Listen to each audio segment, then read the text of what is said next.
Welcome back, guys. We got another episode for you. Very excited about this one. I got a new guest. Who are you, sir? Please introduce yourself. My name's David Bruce Leonard. David Bruce Leonard. And where do you come from, David Bruce Leonard? I come from Hawaii. Currently from Hawaii. Yeah. Hawaii, sweet. Yeah. And how old are you as well, please? I'll be 69 next week. Wow, can't believe it. Any plans for your birthday? I'm going to go to Phnom Penh and see a friend of mine. Oh, nice. Is that a lady friend or? A lady friend, yeah. Yeah, a lot of lady friends, David. Yeah, she's very sweet. Very nice lady. Sure. So tell me about Hawaii, firstly. I'm very interested in Hawaii because I feel like Hollywood and I feel like everybody who hasn't been to Hawaii, doesn't know much about Hawaii, has a really good perception of Hawaii being just like this heaven. Do you think that is the case, or is there kind of like a darker side? Oh, yeah. Well, Hawaii was colonized, basically, you know. So there's the hangover from the colonization, which is still very much alive. Right. It's beautiful. Hawaiian culture is incredibly rich and incredibly powerful. I've been studying Hawaiian medicinal plants since 1992. Wow.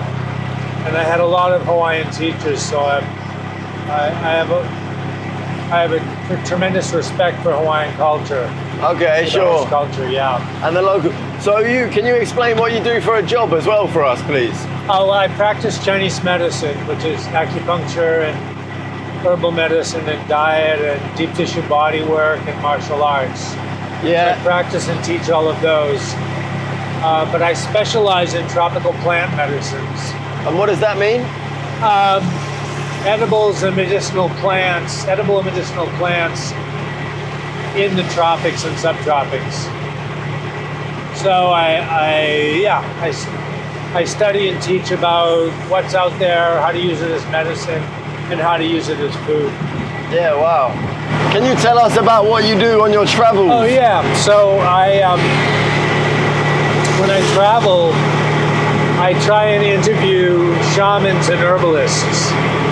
So I'll go to a place, you know, the Philippines or Vietnam, or I'm in Cambodia now, and right now I'm interviewing what are called trukamai, which are Cambodian shamans. Right.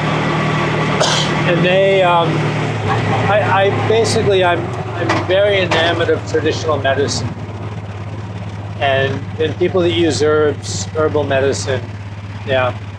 Can you define what a shaman is? I feel like it's something we hear. I think there's kind of a trend going on right now with ayahuasca, and that's the only time you seem to hear the word shaman. Right, that's true. Well, shamanism is much more than psychedelic drugs. Sure.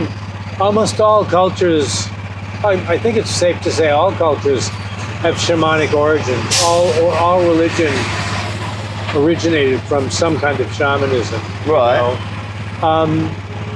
Shamans, well, and I actually believe that physicians actually are functioning as shamans today. Okay. Physicians, because what a shaman does, and this is just my understanding, I'm sure, you know, this is very partial. But what a shaman does is they lay on hands with people, they give people plant medicines, and they commune with the spirit realm, which is, I believe, is another way of saying they access our inherent genius as human beings. Right, okay. Wow. So sometimes they do that with drumming, with chanting, through psychedelics, through sexuality, through all kinds of different ways. Right, okay. And so we have, let me know if this gets too complicated, okay? Like, too weird. We have what we call sensory gating. In order to survive, we have to block out information from our environment. Right. Well, as shaman, those doors are a little bit more open. So they gather a little bit more data from their experience and from the environment. So a shaman, when we see a shaman, they will, like I say, they will lay on hands, they will give you plant medicines, they will do body work, they will give you things to do.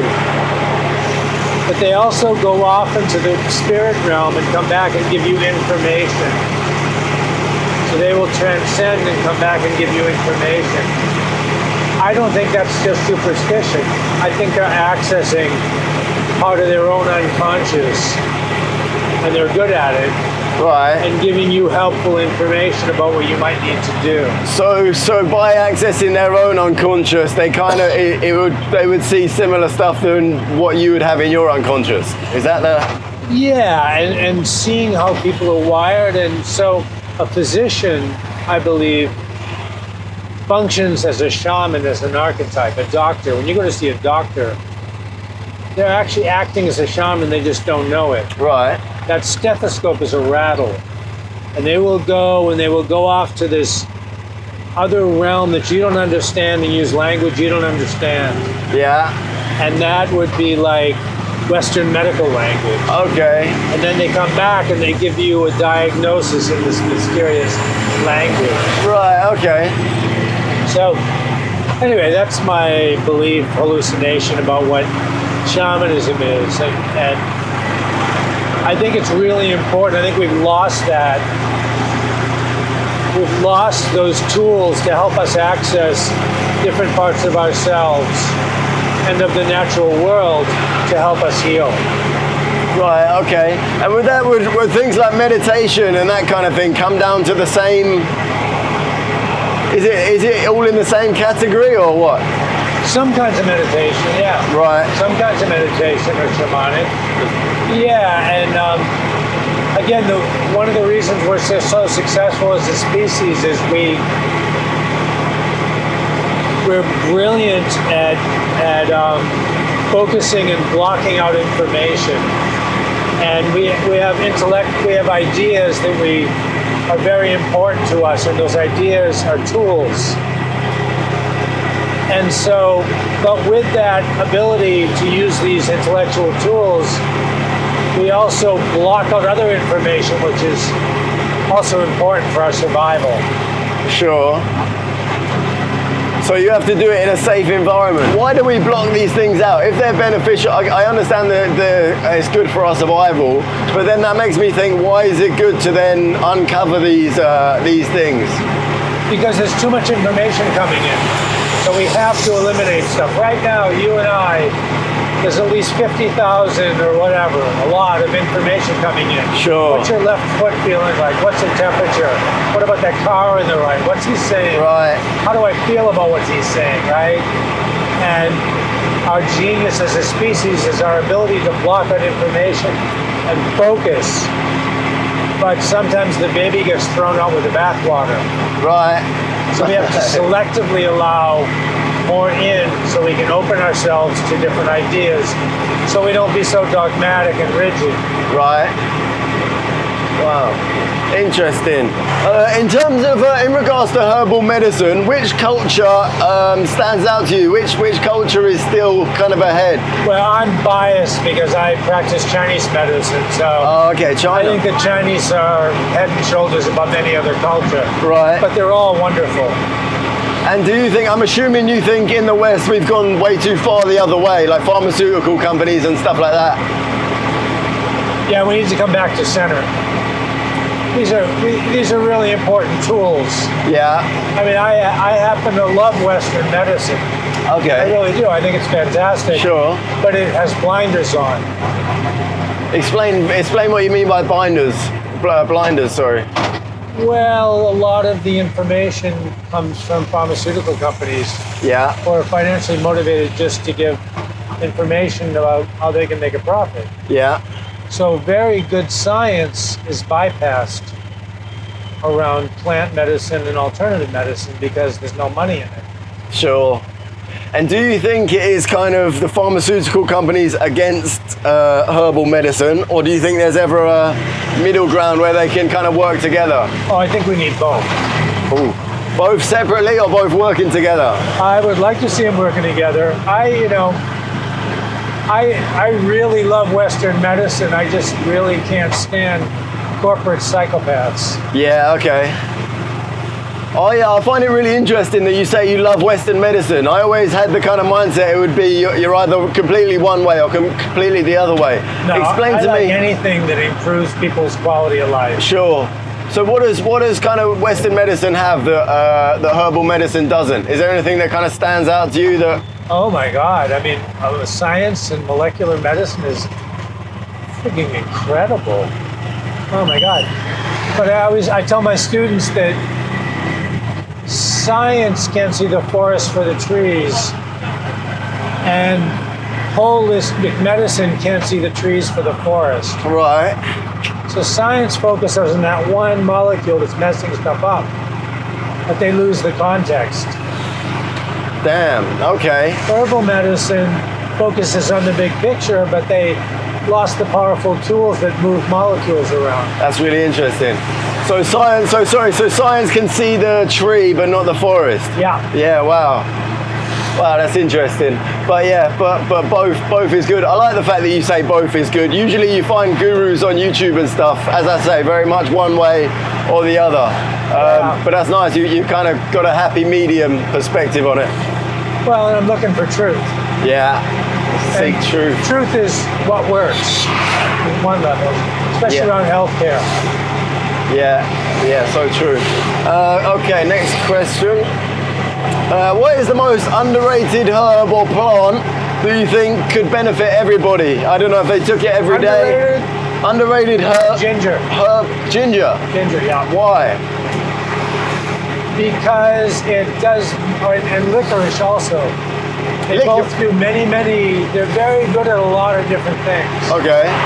But because we're so familiar with them, we take them for granted. Sure. So go on, ginger.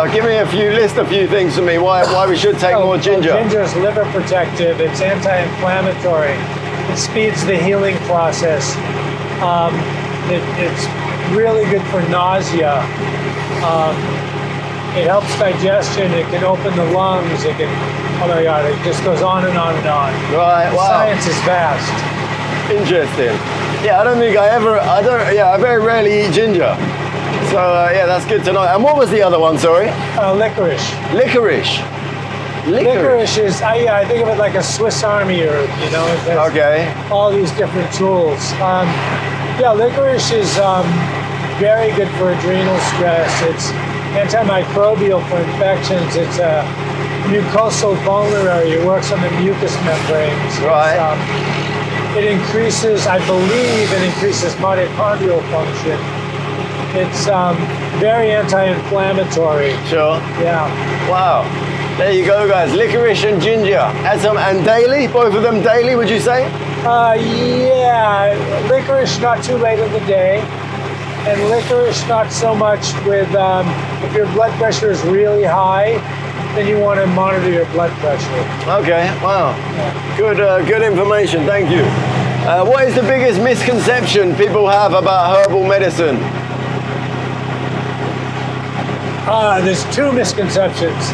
Either it cures everything or it's all bullshit. Nice. Seek truth. Find the truth. Okay. And what would you say to people that think it's all bullshit? I would say just look at the evidence. Okay.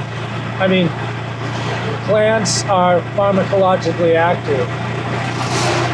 And humans have been using plants as pharmacological agents since the beginning of time. Right. Beginning of our species. Sure. So there's something going on here worth noticing. Yeah, absolutely.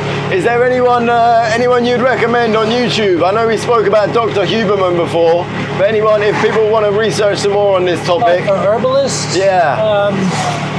Sam Kaufman. Sam Kaufman. Sam Kaufman of Herbal Medics Academy. Okay, great. Yeah. Great, check him out.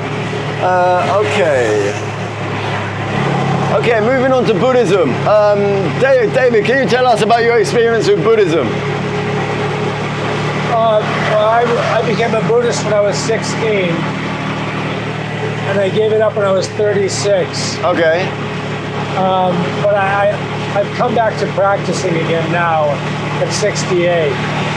Wow. In my world, Buddhism is just about understanding the nature of our own mind. Sure. That's the foundation. Everything else is just window dressing. What got you as a 16-year-old lad? What got you into Buddhism in the first place? I just started reading books, And then when I was 18, I went to a Buddhist university Oh, wow. in Boulder, Colorado in 1974. Wow, okay.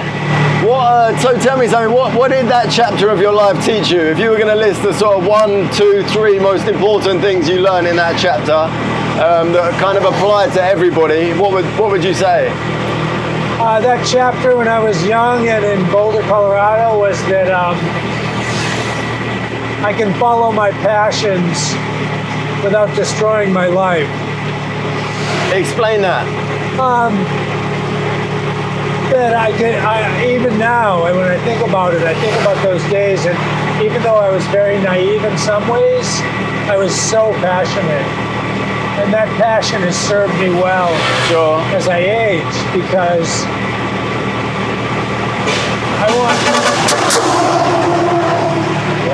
Jesus Christ. I want to stay hungry. Yeah. I want peace of mind, but I want to stay hungry. And my mission in life is to live my life as a work of art without regrets and do really cool shit. Nice. And the passion is doing really cool shit. Why did so Buddhism allow the passion, or did it allow the? No, that was just at the same time. So Buddhism kind of allowed in that period of my life, my passion came out. Right. Yeah. And what did Buddhism? What was the effect Buddhism had on that? Like Buddhism taught me to look at myself and try not to flinch. Taught me to look at myself with brutal honesty and total compassion. Wow. And it's still a work in progress. Yeah, always learning.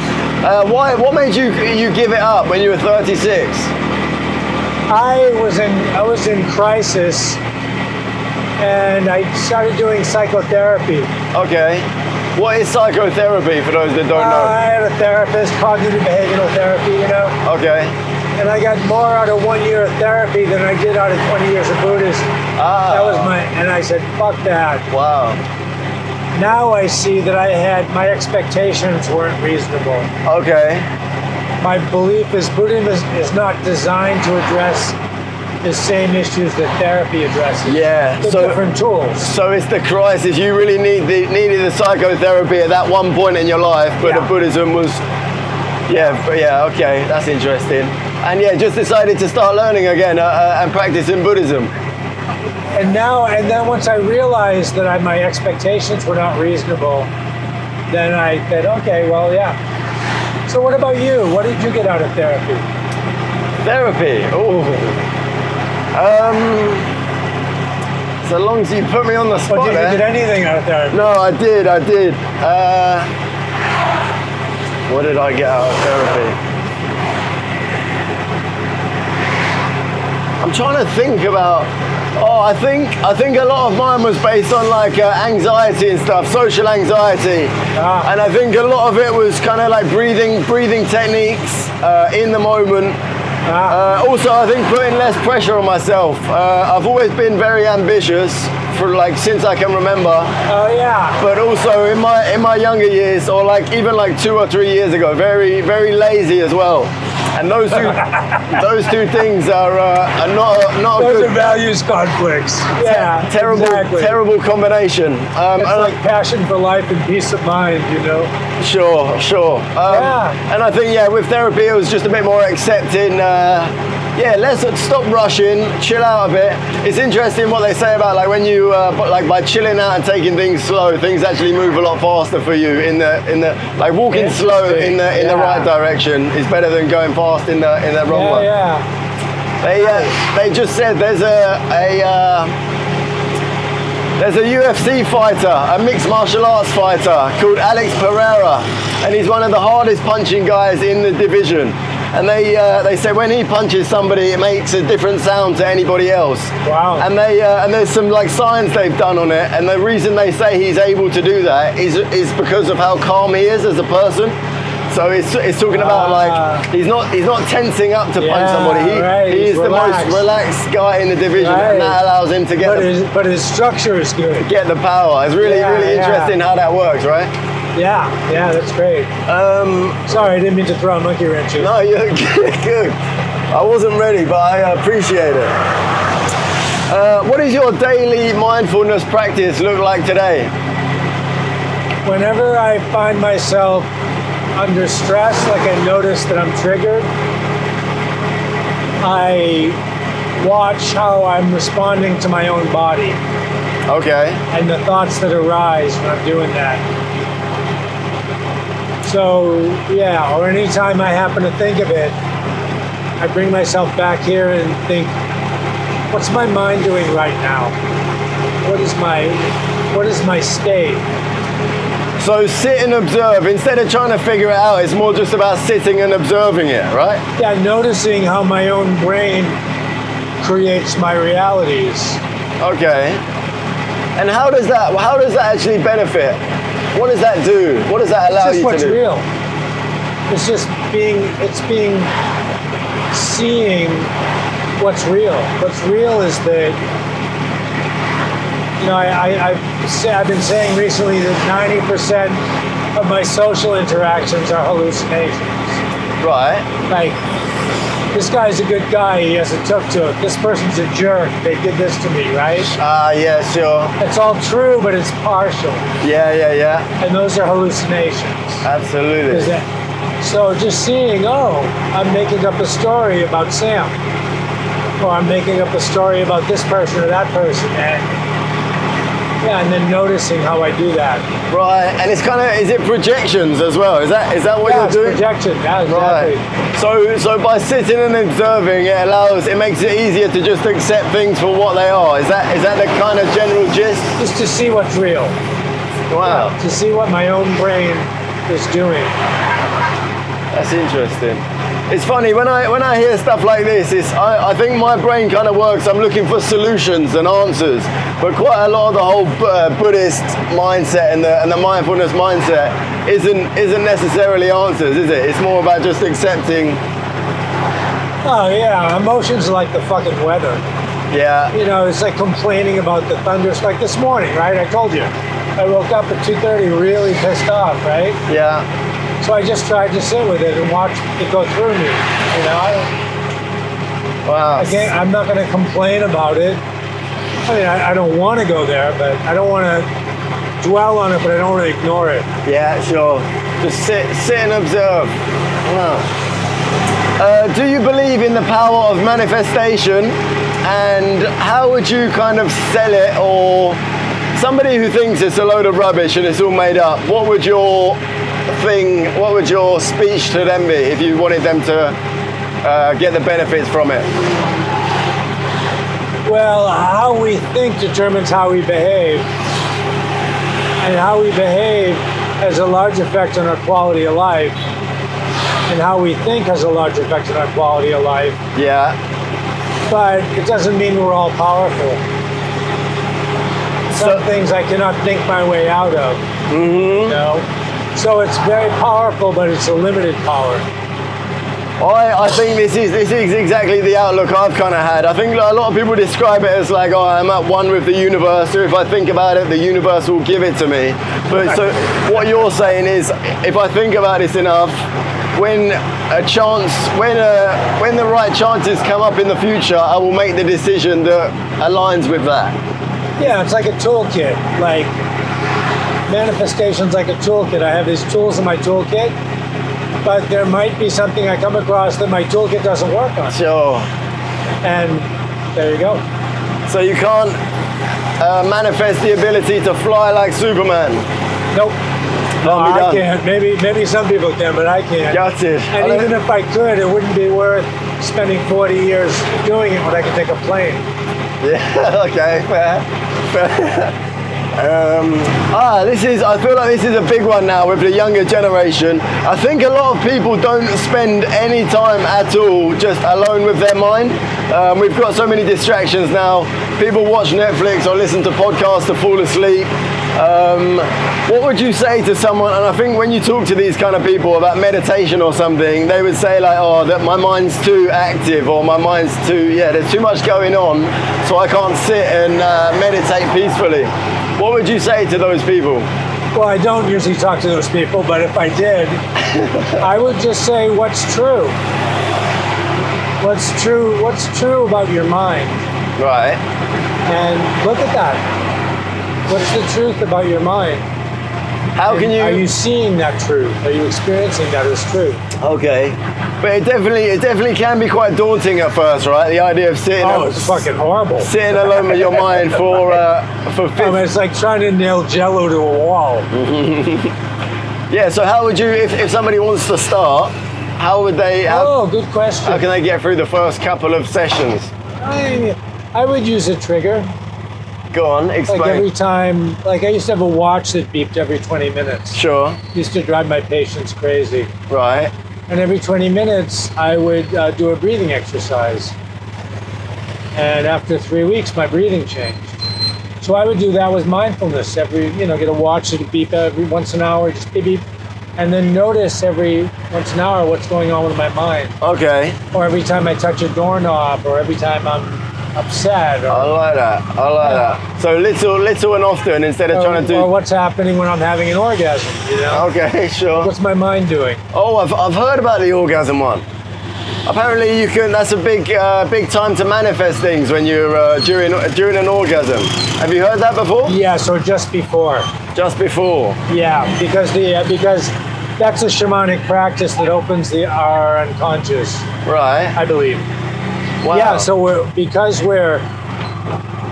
in a different state. I mean, an orgasm is a really different state than our normal waking state, what they call the default mode network. So it allows us access to different parts of our nervous system that we might not otherwise have. Wow. And is there science behind that? No, not a lot. Okay. But there's getting more and more, but there's a lot of traditions Right. that have come to the same conclusion. Wow. There probably is science, but I'm not aware of it. Sure. But arousal is definitely a novel neurological state, there's Right. no doubt. So it seems reasonable as a hypothesis that might allow us access to different parts of our psyche. Right, sure. Okay, David, what's one piece of advice you would give to every, let's say, man in their 20s in the modern world?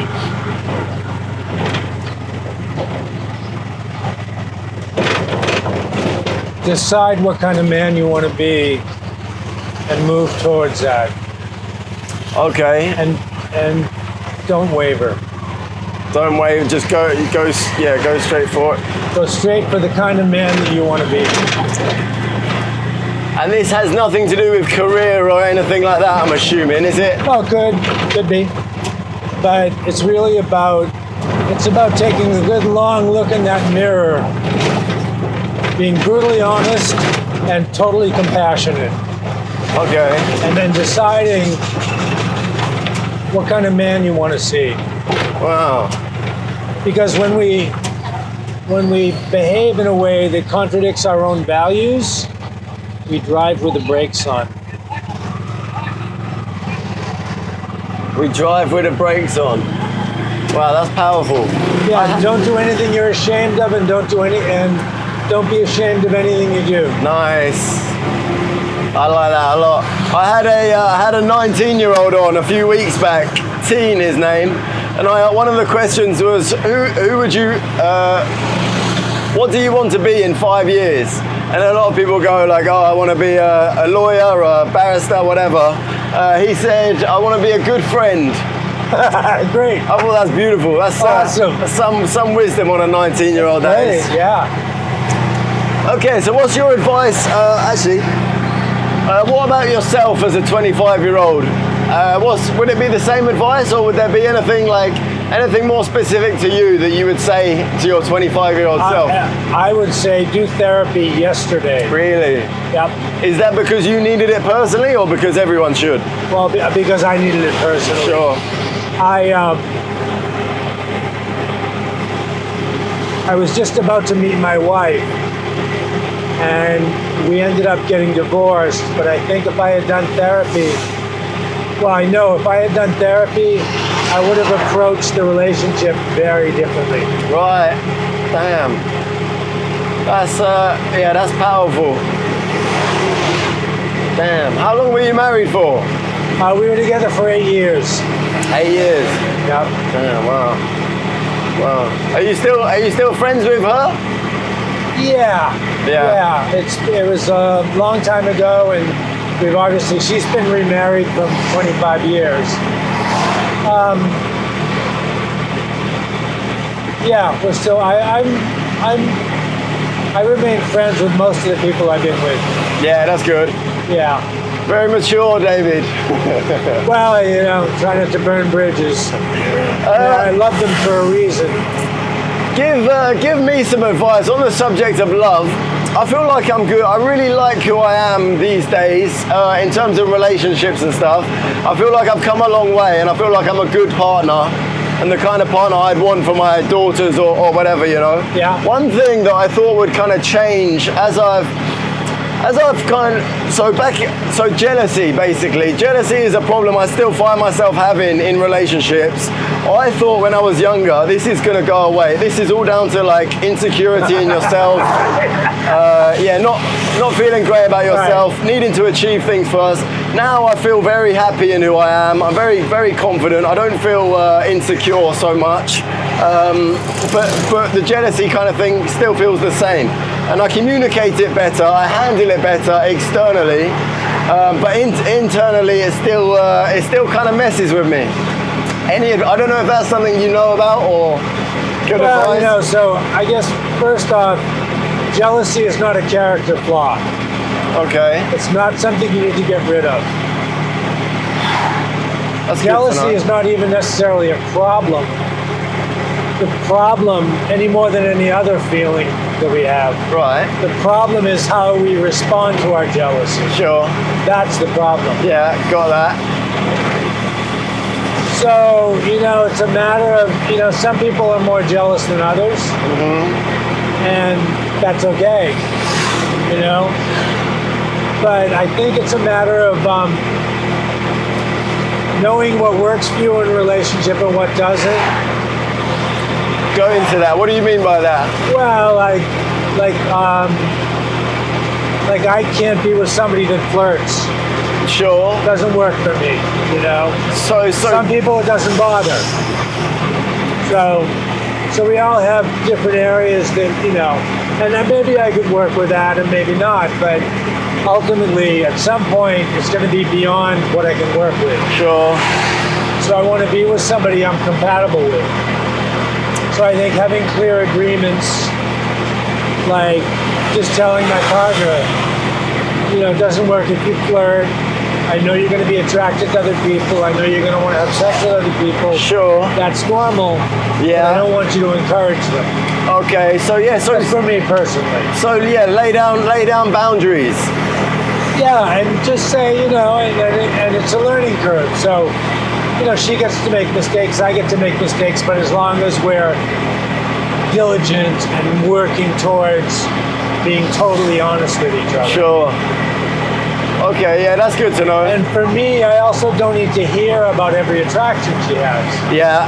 Some people need that. Some people really need to feel safe, they need to hear everything. Yeah. I'm not like that. I only want to hear about stuff that's important.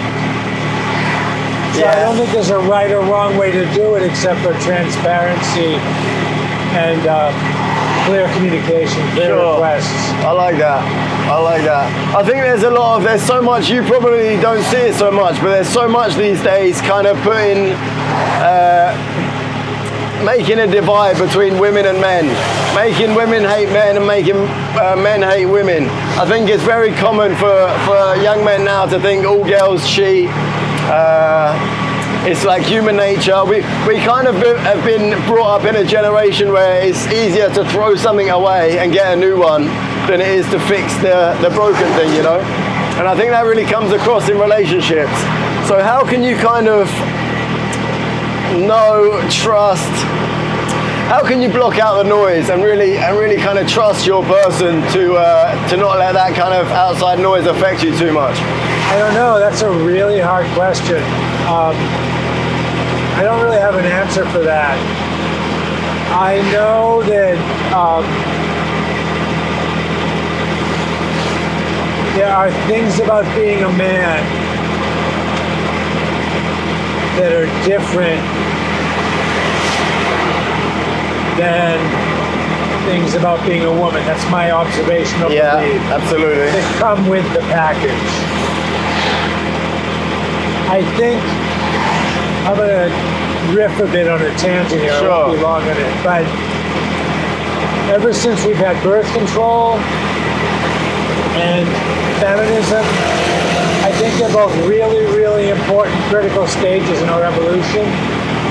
But it's creating havoc with us culturally, with our species.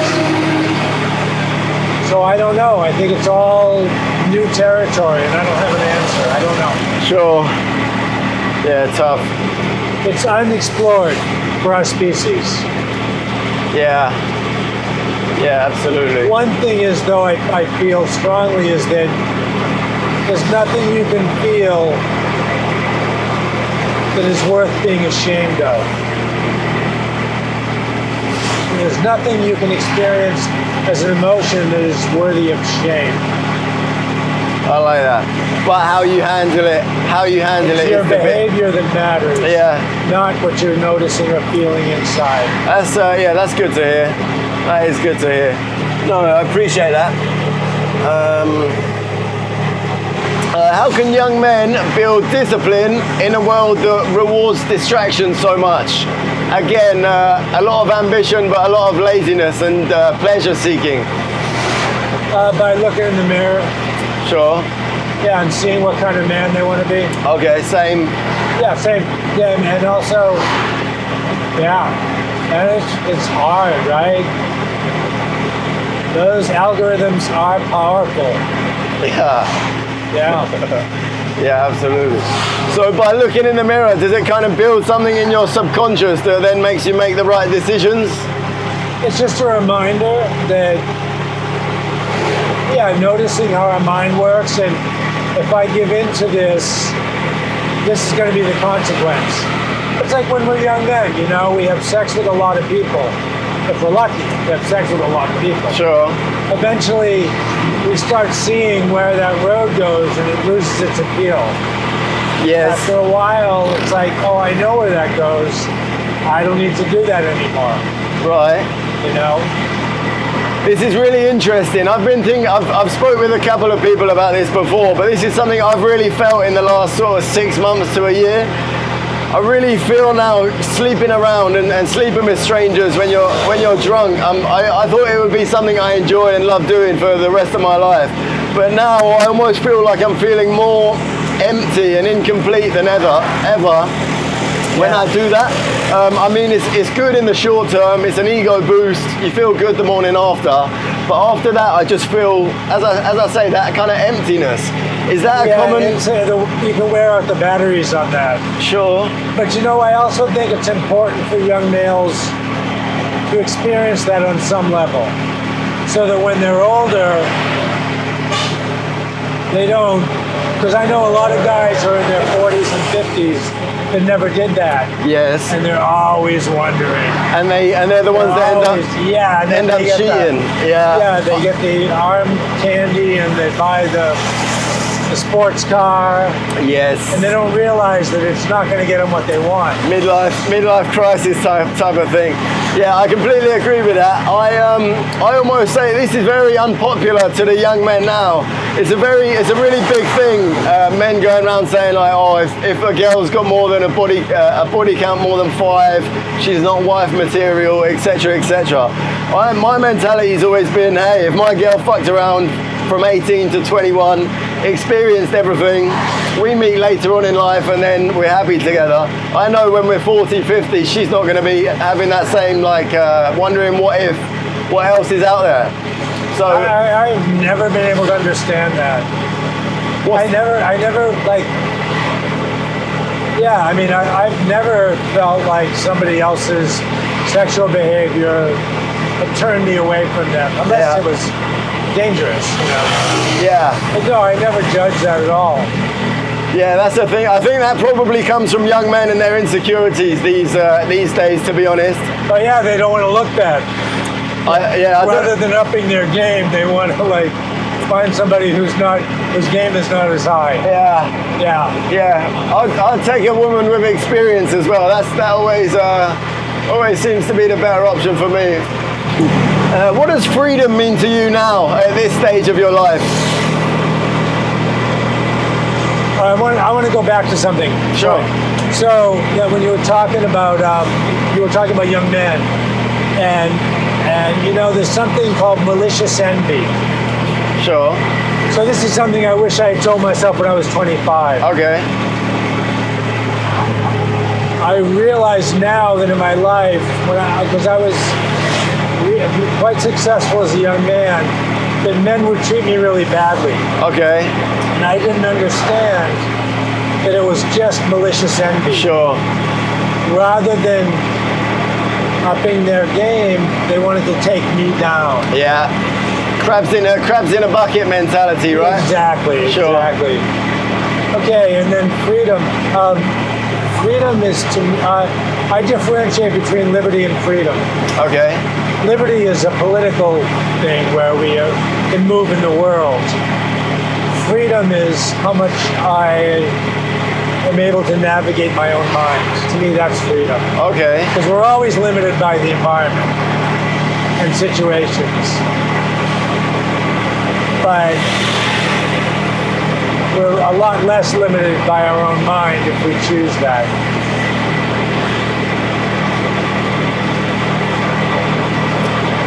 I'm trying to process that. Can you go more into that? Explain it. Say again? Go more into that. Explain it to me. I got a bit lost there. Oh, okay. So it's just my way I differentiate freedom and liberty. Sure. So freedom is, there was a man, Viktor Frankl, who was in a concentration camp. Right. And he said, the gap between stimulus and response is where my freedom lies. Oof. Okay, and explain that quote to me. So what that means is when something happens, if I respond rather than reacting, I have freedom. Ah, okay. And when I can, rather than just react to that, if I can consider what kind of response I want to make, it best serves the situation, not just me, but the situation. Yeah. What's needed here for the whole situation? To me, that's freedom and wisdom. Bam. Okay. Why does that give you freedom? Because it then stops you from putting yourself in situations you don't want to be in, or? Well, that too, but it also keeps situations from controlling my mind. Damn. Okay. And if I have, the Dalai Lama, the Chinese invaded Tibet in the 50s, and they devastated Tibet. And a reporter once asked the Dalai Lama, don't you hate them? Don't you hate the Chinese? And he thought about it for a long time, and he said, they have taken everything away from me that I love, but I will not let them take my mind. Oof. Damn. So he doesn't hate them based on that, or? Yeah, he just the kind of guy he wanted to see in the mirror was a man that made choices for his mind. Right. And rather than having other people make choices for him. Sure. All he needs. So if you have an argument with a loved one and you're very heated, this is another thing I'm getting better at actually, but walking away instead of screaming and shouting something you might regret, why does that then give you freedom? Because if you're triggered, you're not going to say and do things that are in your best interest. Right. It'll feel good in the short term, but in the long term, you're going to end up regretting it. Probably. Yeah. Yeah, there's a tool for that we have, which I'll tell you about later. You said before the journey about the two dopamine paths. Can you explain a bit more about that to everyone listening? Yeah, well, that's just my speculation. I don't know if it's even scientifically accurate, but my understanding is, so dopamine is what motivates us. and it motivates us to do good things and to do bad things. And so my understanding is there's two pathways. There's a mesocortical pathway, which is an upper dopamine pathway. And there's a mesolimbic pathway, which is a lower dopamine pathway. Sure. So the lower dopamine pathway, the mesolimbic, is immediate gratification. The upper dopamine pathway is delayed gratification, but also the kind of person I want to be. I have no idea if this is neurologically accurate, but it's a really good model in my experience. Yeah, so, and like we were talking earlier, I need both. I need to be able to experience pleasure now, fully and completely, without guilt or shame. But I also need to be able to withhold gratification to get that long-term gratification, Sure. to get what I want, what's good for me. So both are important. Just going for delayed gratification, which usually seems like the best thing to do, you're saying that's wrong. You need both. I think so. I think it's really important, yeah. Well, oh, you said, David said about Christianity. Ooh. David said about Christian or religion, some religions. Yeah, Puritans tend to think that pleasure is bad. Lutherans, Martin Luther, Right. basically wanted to deny the pleasures of the body. That was all, I don't know if it was all, but my perception is that's a mesocortical dopamine pathway. Right. And you're never allowing yourself to feel pleasure in your body now. Yeah, that sounds terrible. Yeah, right. But also being a psychopath and just grabbing things, or being a child or a spoiled brat, is also terrible. Yeah. Yeah, find a balance. What do you think about people who go, I can't remember the name, but people who go without sex? They don't have sex, they don't masturbate or anything for I think years. it's fine. I think whatever floats your boat. But do you think that's a powerful, good thing to Oh, do? could be. Yeah, could be. Just couldn't be you. Yeah, I wouldn't do it. Doesn't sound fun, does it? No, but you know, if that's what works for you, man, go for it. Yeah. You know. So it's not something you've researched or anything?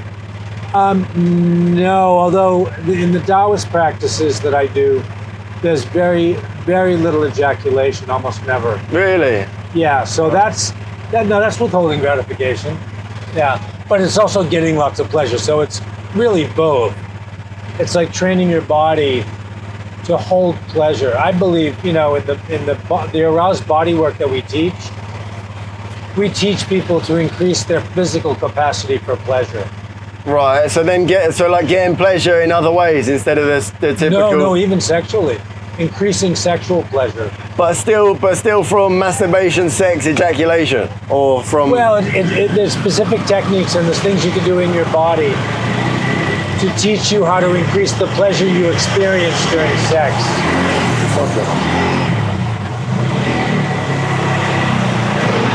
Right. Okay, that's interesting. Give me an example. Well, so my personal experience is that you really want to hear all this? Let's go a little bit. Let's touch the surface. So the flesh in the body has a kind of memory. Right. And when we repeatedly, chronic stress will tighten our flesh. Yeah.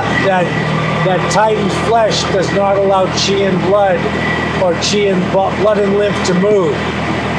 So if we can open the tissue in the body, we can experience more physical pleasure. Right. Yeah. I heard, that's interesting. I heard something recently. I think it was Dr. Huberman actually, which really kind of makes sense, and it's about the links you can make with like sexual pleasures and stuff. So, for example, I'm at home with a wife. I have this is completely random, but I eat a bag of Doritos, and there's a smell. Yeah. Then me and the wife have some really good sex that night, really passionate. Yeah. I'm working really hard. If you do that a couple of times, then the third time I open up the Doritos, instantly my wife is. Oh yeah, that's true. There's something going on. That's called primary conditioning. I like that. I think it's called primary conditioning. Yeah. I like that. Oh yeah, it's real. You can do that with the immune system too, with drugs. give somebody an immune boosting drug 2 times, tastes like cherries. 3rd time, just give them the cherry and their immune system jumps in. Oh wow! Yeah. That's fascinating. Yeah, there is amazing proper, creatures. proper science behind that. Where does that come from? Do you think? Do you think that's anything survival related or?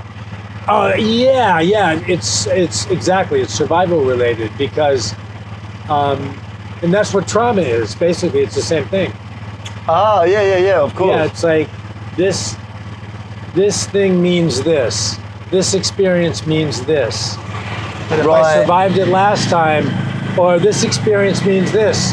If I have the Doritos, I'm gonna have really good sex. Yeah. Okay. So yeah, Doritos. That means it's a safe. It's a safe And that's area. why I can. you can use sex to align your intention.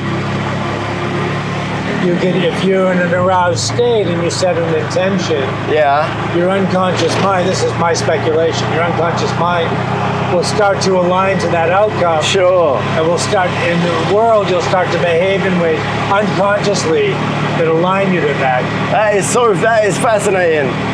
So you can orgasm and manifest at the same time, and it has a powerful. And I actually, for myself, I find it more powerful if I don't orgasm.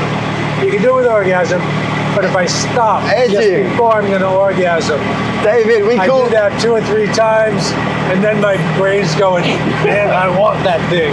Yeah, we call them edge kings. Edging. Yes, exactly. It's edging. David the Edge King. Yeah. Nice. Well, yeah. That's what. So that's using what we call erotic will. That's using your aroused neurological state to change your behavior in your daily life. Right. Bam. Wow. Okay, this is my last question, David. What legacy do you want to leave behind? Oh, it doesn't matter. It doesn't matter. No. Someday all the stars are going to burn out. Damn. Dark. So I don't, I know how I want to live my life, and I know how I'd like to be remembered. I guess that's a legacy. But ultimately, it's all impermanent.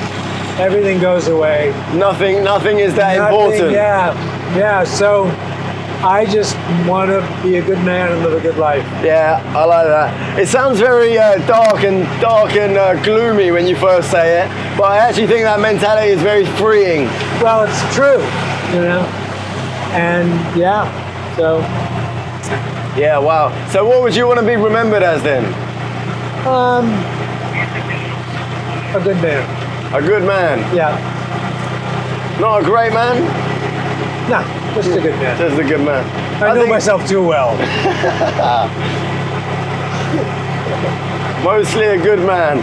Yeah, that's good. David, this has been really interesting. This is Sam, great to meet you, man. we shouldn't have favourites, but yeah, it's felt like a therapy session a lot. I'll send you an invoice. And I know you're not that old, but I feel like I'm sat with my grandpa here right now. So, there you go. Yeah, really good to learn. I probably could be your grandpa.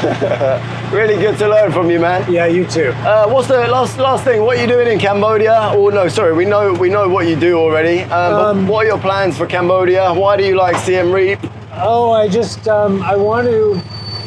My goal for Cambodia is to learn about indigenous Cambodia or not even native. My goal in Cambodia is to learn about Cambodian medicinal plants. Right. And to help share that with other people, including the Cambodian people. Nice. And where can we find you? What's your YouTube name? The group I belong to is Earth Medicine Institute. Earth Medicine Institute. And also medic.earth. Medic.earth. Yeah. Nice. And how many? So what are both of those? How many people are involved? How long have they been operating? Oh God, it depends on the week. There's Right. people back and forth. Sure. I've been doing classes for 30 years. My YouTube channel is Earth Medicine Institute. Yeah. And on there you can find my interviews with people, with my friends, and with herbalists and stuff like that. Nice. I'll definitely check that out. And can you tell people, so the reason, guys, my lines of questioning might have been a bit more intense than usual, but David's had so many different jobs in the teaching spaces. Can you list what you've been known for over the years, David? Sure. So I primarily am known as an herbalist and an acupuncturist. So I practice and teach all 5 branches of Chinese medicine. Yeah. I'm an expert in tropical, edible, and medicinal plants. I teach women's self-defense. I'm writing a book about that. And I teach sacred sexuality. Sacred sexuality. And also, you used to be a kind of life coach, right? And I was a life coach, yeah. Yeah, and the drug. What about the drug rehabilitation? You do? Yes, I do that, yeah. Damn, so many things. So always a teacher. Why is it? What do you get from teaching? Why have you always been doing teaching roles? I'm sorry, what's the question? What do you get out of teaching? It's like everything. I love a captive audience. Oh, really? I love to pontificate. Feeds your ego. Yeah, totally. Well, they call it ego, but it's real. It's a food group, right? Right. When we feel good about our lives and who we are and what we're doing, that's vital to being a good person and being happy. I really respect the honesty of that, right? A lot of people would say, "Oh, I just love helping people," like all of that, but actually, no, it's for ourselves. It makes me feel wanted, or it makes me feel appreciated, or it makes me feel smart. Those kind of things are a lot more true than people would think. Well, yeah, and also that's a good thing, you know. Then you do, the Greek god Chiron found out he was happiest when he was helping others. Yeah. That's that's selfish and selfless at the same time. Yeah, I really believe in that as well. It seems like you end up seeing a lot of millionaires and really successful people. They get all the money. They realize actually that wasn't what I needed to be happy. Yeah. And then a lot of them end up devoting their life to giving. Oh, can I go down here? Yeah. We get confused, don't we? Yeah, and then they go to devoting their life to giving back, and then they find some happiness in that. Yeah, we mistake status for quality of life. That's a really serious error. It's insane, isn't it? In the Western world, particularly, I think they. I don't think they're as bad in the. I don't know. I think it's. You think everywhere? Yeah, I think in the Western world, they're just better at it. Yeah. Okay. Yeah, sure. the toys are bigger. That's a really good point. Yeah.